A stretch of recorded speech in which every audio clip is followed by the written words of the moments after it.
जम्मू काश्मीरमधील पहलगाम हल्ल्यानंतर नियंत्रण रेषेवर गोळीबार, पाकिस्तानी सैन्याने गोळीबार केल्याची माहिती। भारतीय सैन्याकडूनही जोरदार प्रत्युत्तर। पाकिस्तानी लष्करानं नियंत्रण रेषेच्या बाजूला सैन्याची संख्या वाढवली। पाकिस्तानी सैनिकांना बंकरच्या आतूनच पाळत ठेवण्याचे आदेश। आंतरराष्ट्रीय सीमेवरही भीती। सियालकोटमधील तैनात डिव्हिजनलाही सतर्क राहण्याचे आदेश। पहलगाममधील हल्ला झालेल्या घटनास्थळावर TV9चा ग्राउंड रिपोर्ट। बेसरन व्हॅलीतील सध्याच्या परिस्थितीचा आढावा। अतिरेक्यांच्या हल्ल्यानंतर परिसरातील वस्तू अद्यापही तशाच पडलेल्या। पाणी थांबवणं म्हणजे युद्धासारखी कारवाई। भारतानं सिंधू पाणी करार स्थगित केल्यानंतर पाकिस्तानचा जळफळाट। पाकिस्तानकडून हवाई हद्दीसह भारतासोबतचे सर्व व्यापार बंद। 48 तासात पाकिस्तान सोडण्याच्याही सूचना।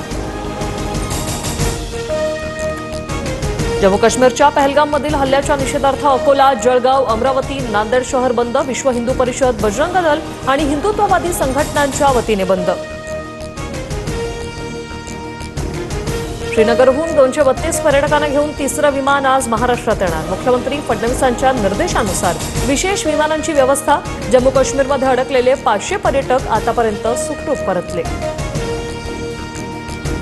कुणाल कामरावर खार पोलिसात दाखल गुन्हा रद्द करण्याचा कोर्टाचा नकार। मुंबई पोलीस चेन्नईला जाऊन कामराचा जबाब नोंदवणार। चेन्नई चौकशी करण्यासाठी मुंबई पोलिसांना परवानगी।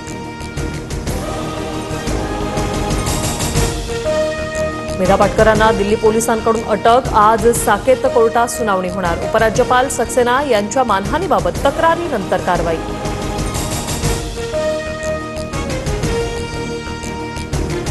पुण्यातील दीनानाथ मंगेशकर रुग्णालयात वेळेत उपचार न मिळाल्यानं महिलेचा मृत्यू। शासनाने गंभीर दखल घेतली असून दोषींवर कठोर कारवाई होणार।